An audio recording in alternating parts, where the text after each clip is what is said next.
What is up, ladies and gentlemen? This is King of Ruthless, and I'm bringing you another StarCraft 2 commentary. This is going to be a Protoss versus Zerg on the largest map in the Blizzard ladder pool, Tall Dream Altar. And this replay was brought to me by someone from Nerdy Shore forums. His name is Kubiz. Let's go and introduce the players here. He will be our green Protoss for this game, and his opponent will be WydusNorm, spotting in the bottom right position as the blue Zerg. And this is not a game played on ladder. This looks like just a friendly match between two of these guys. You know, maybe a custom game, because you can tell that you know, Protoss didn't spawn as red, and usually it's red versus blue whenever it's on ladder. But anyways, I do want to give a few announcements here. I have quite a few replays to cast coming up here. I've got I think one or two more maybe from the Nerdy Shore forum crowd. And then I've got a few from the StarCraftCentral.net crowd, and as well I've actually got a couple of replays I want to cast from some guys who wrote some threads in the Team Liquid forums. And one of them is Axa. He is talking about his new strategy for Zerg versus Terran. He is a master Zerg, so I'm looking forward to seeing how those games plan out. And the other is Flatline, who is part of StarCraftCentral.net, but also posted this strategy on Team Liquid, and it's basically how he modifies his PvT to, I think his entire strategy is modified around this scouting at 4 minutes and 30 seconds, and as well his timings on, I guess, gas or something like that. I'll have to read back through the threads and look over some of the replays so I can get a better idea of what they will be doing. But anyways, let's go ahead and get rid of these names, go to the production tab.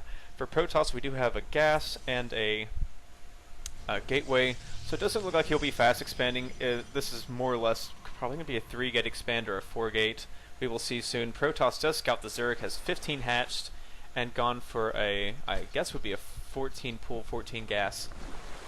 Yeah, 14 pool, 14 gas. You can tell because that gas is a little bit later. But anyhow, Zerg's Overlord will get a really good scout here, very lucky scout really, and he will see exactly where the Protoss is spawned. This drone is not really going anywhere special, and this is a nice little trick I think that Protosses just don't take advantage of really.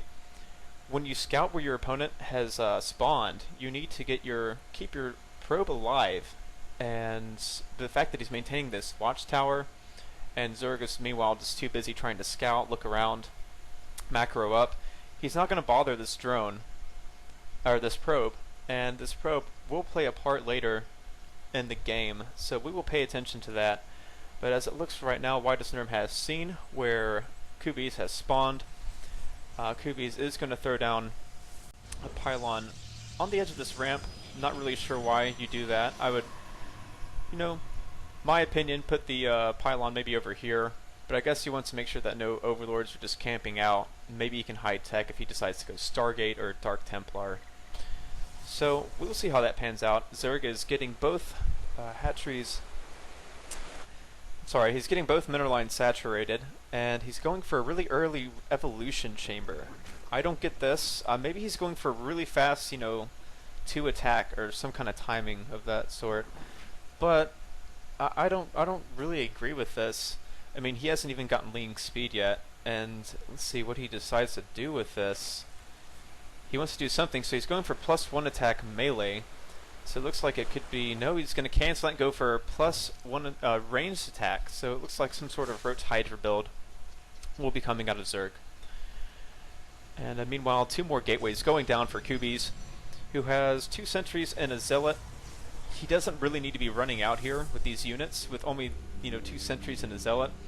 If the Zerg decided to make maybe 8 to 12 lings, maybe a couple more, yeah, 8 to 12 rings should do it, and just kind of run in here, he could possibly snipe off one of the sentries, maybe more, at least force some force fields, and it's just kind of risky. It's better to keep these units, you know, positioned in a choke where they can at least force field off.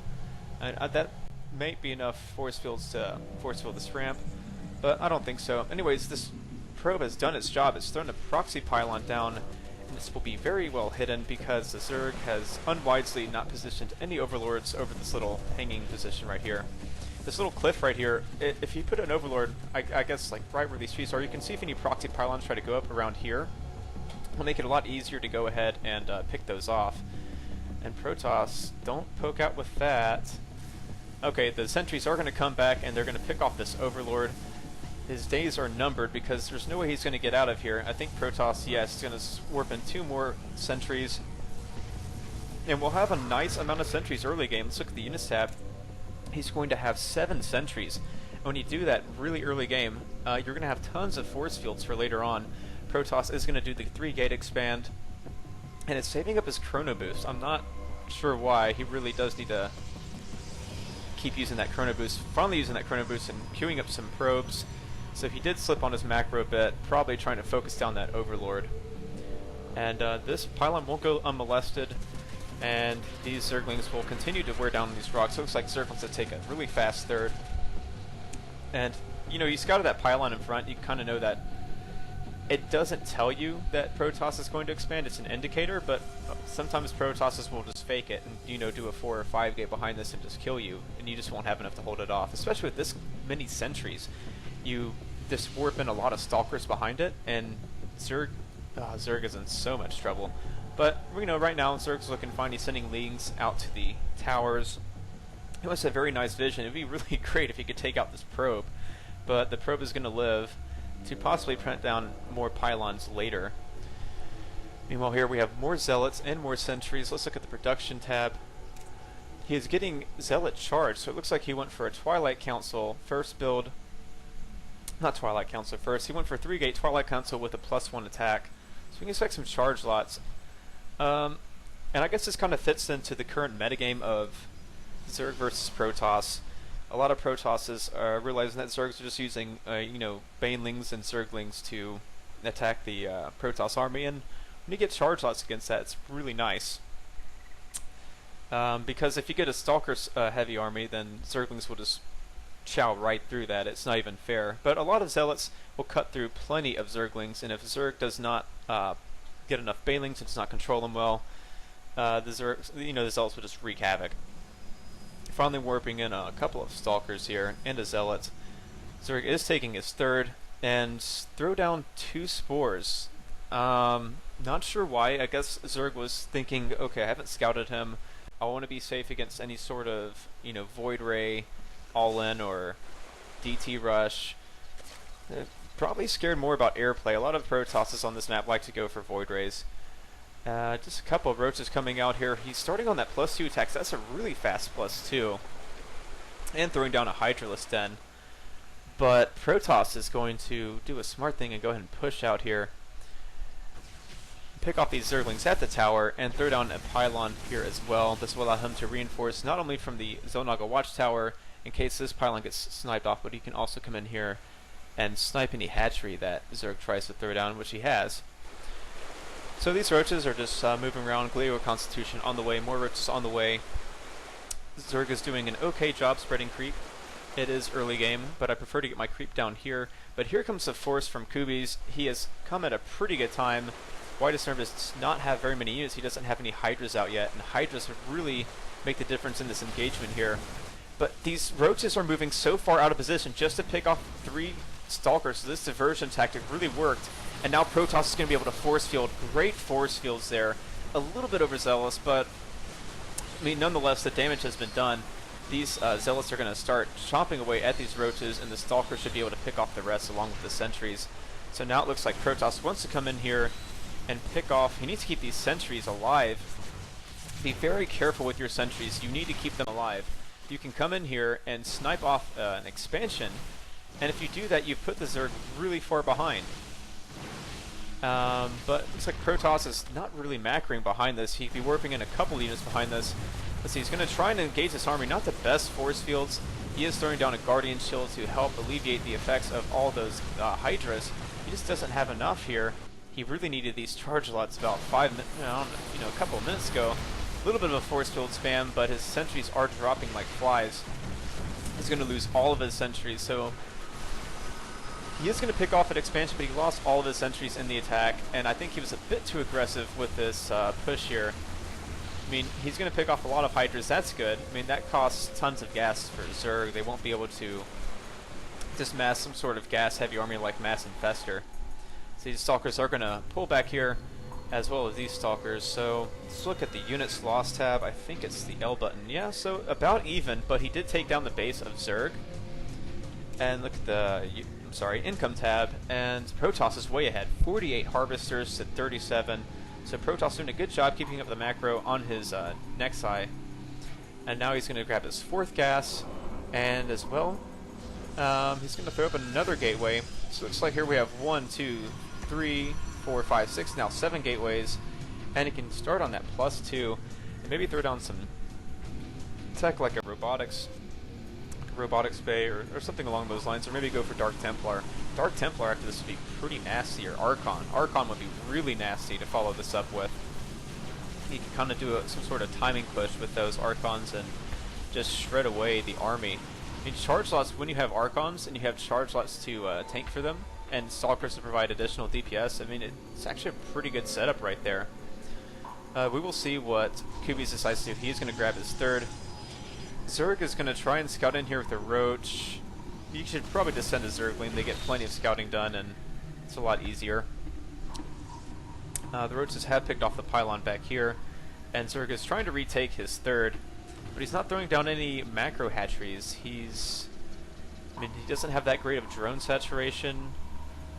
He could be making a lot of drones here, but it looks like in the production tab, okay, finally 10 more drones on the way and an infestation pit. Let's see if he decides to go for that pathogen glands or go for a faster hive. More likely pathogen glands, yeah, because he is behind and he can't really afford hive. So we will see, and actually give me 1 second here, gonna turn this off. Okay, there we go. I had my other computer running at the same time, which might account for some of the lag. And, you know, it does take a bandwidth. So these Roaches have pretty decent upgrades. It looks like they are going to be at 1 and 2, +2 carapace on the way as well as another Queen and a couple of Roaches and Zerglings and Hydras. But, I mean, Protoss here, he can just keep macroing up this army, and Zerg just won't be able to make enough to really punish Protoss for grabbing this expansion. I'd also like to see from Kubiz, you know, once he's, pylons are down, throw down a couple of gateways here, and maybe a couple of cannons behind it. It will, oops, didn't want to do that.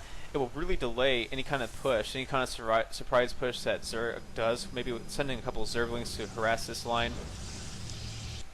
But there's not really much Zerg can do at this position. He's got to wait on those infestors. Pathogen glands is done. And let's see, has he even scouted the rest of his base? Let's see. No, he hasn't scouted at all. He has no idea what Protoss has.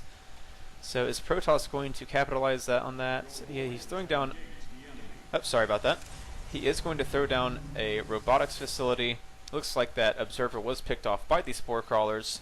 That still doesn't pay for itself, honestly. And a decent mix of Roaches and Hydras here. Now that he's got a decent army here, he should really just take an expansion behind this. He needs to catch up on bases with Protoss, possibly double expand, but as I say that, he's just keeping on, you know, he's pumping out more and more units, and if a Protoss opponent macros behind their push, their 6-gate, it's just going to take a really good engagement from you to really break them. So, not very well advised. He is starting on Neuroparasite, so if Protoss does go for Colossus or Archons or, you know, a large Immortal build, those infestors will come into play. This Roach here just sees, you know, an undefended base. You could just send in a couple of Zerglings here to harass, and while the army gets out of position, you can run back up in here with your army and get a concave here. Once you get a concave here, it's really hard for Protoss to punish you. As these all clump together, then you can chain fungal, and it's a great way to pull yourself back into the game. But Zerg, I guess he's waiting for that Neuroparasite to finish, and a couple of more Hydras and Roaches on the way. He's starting his hive. He should really take a 4th base at this point. I just feel like he's staying on 3 base for way too long here. Excuse me. And I know this is a timing push, and if you are going for a timing push, throw down a macro hatch. Because once you lose your army, which more likely you will lose your army, you need to be able to re-macro that army instantaneously. And having just that one other hatchery will help out so much. As we can see here, Zerglings, Roaches, Hydras, and Infestors with an Overseer to accompany them are running for this 3rd base. So let's go ahead and pause right here. This upgrade for Burrow isn't even finished. and he's attacking into a pretty nasty mix. He hasn't even scouted. Or maybe he did with that Roach. But still, this is a really strong army for Protoss. I mean, 2 Colossus, a lot of charge lots, and a lot of Stalkers, and he's at +2. +3 is on the way. We will see what he can do here. Maybe he can get a good concave, force the Protoss to engage in this choke, and if he gets a good concave here, he can really punish the Protoss. So we will see what happens in this engagement that is about to occur. The army is going to come in here and start picking away at the pylons, but the Protoss army immediately moves in and is going to engage. He's going to get fungal, 1 fungal growth, 2 fungal growths. Now it just looks like right here Protoss has the better positioning. A lot of these units can't even fire. They're just sitting in the back getting picked off by these Colossus, and what you really need to do is focus fire these Colossus or neuroparasite them, but it's just too late for that. This entire army melts. Not enough damage was done, and Protoss retains a majority of his army. He does lose 1 of the Colossus, but Zerg is just losing too much. It was a poor engagement by him. He had a bad positioning. He had a bad, there wasn't even a concave to really speak of. So Protoss really had the upper hand throughout the entire battle. And now Protoss can honestly just go and push and kill Zerg. Zerg is trying to remax his army, but I mean, even if you have great injects, you're not going to be able to remax this as well as you like because you just don't have enough hatcheries. So Protoss will start to press onto the creep. I would like to see an observer out, but that does cut into the Colossi production. Protoss could also expand behind this. His minerals are getting pretty high. And would like to see a proxy pylon as well. A proxy pylon to help reinforce. And now here comes the engagement. Zerg has gotten a much better position this time. He's going to pick off both Colossus. But just look how much DPS all these Stalkers are doing. They are just picking away at this army so fast. Doesn't matter if you have Roach Hydra, there's just no infestors to fungal. And this entire ball will just get picked apart by these blink Stalkers.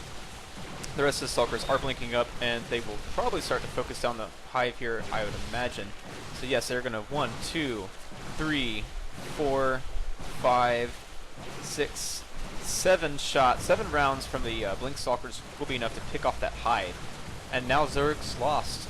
There's not much that Zerg can do from here. He can't tech any further. He has to remake his lair. And 1 fungal does go off, but I mean the game's over from here. Protoss has won with a nice, nicely timed 6 gate, and then it just did so much damage to Zerg that he was able to grab a 3rd behind that, and he can also afford to grab a 4th. But it looks like he wants to push in here and win the game outright. All those forces are dead, and Zerg just doesn't have enough. I mean, look how low his minerals and gas are. He can't remake that army. It's going to be very Ling heavy, and when you have a Colossus out, Lings aren't the best. And looks like he is warping in some High Templar, going to make them into Archons, and this will be enough to kill Zerg. Archon, let's see, Archon, Colossus, Charge Lot, Blink Stalker, and they're at +3 attack. He is starting on +1 armor. He's going to be throwing down his Nexus here shortly.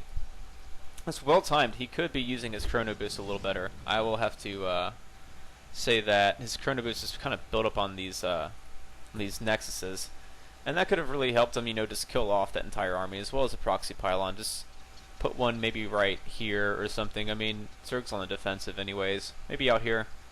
There's not much Zerg can do about it, so we're going to go ahead and speed through the rest of this. The game's pretty much over. But, Zerg just didn't have enough production. And so, even when he did try to engage in that really terrible position, I mean, he just couldn't remax the army fast enough. And as a result, he lost all his bases and all his units, and he's going to lose the game here. So, there's the GG, and he leaves, and that is how the game goes. So anyways, that does it for that game. And I want to say, Kubiz very nicely timed 6 gate.